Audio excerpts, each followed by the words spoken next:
So what is going on, guys, and welcome back to the first update video here on my channel. Quite some things happened in the last couple of weeks. We're about 15 days in now.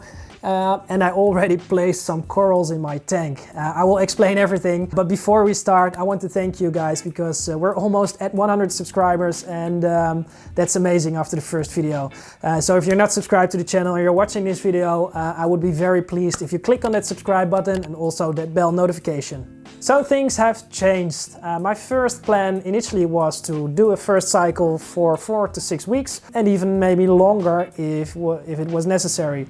But things have changed. I took some water off my aquarium and I went to the shop manager of the nearby aquarium shop here in my area.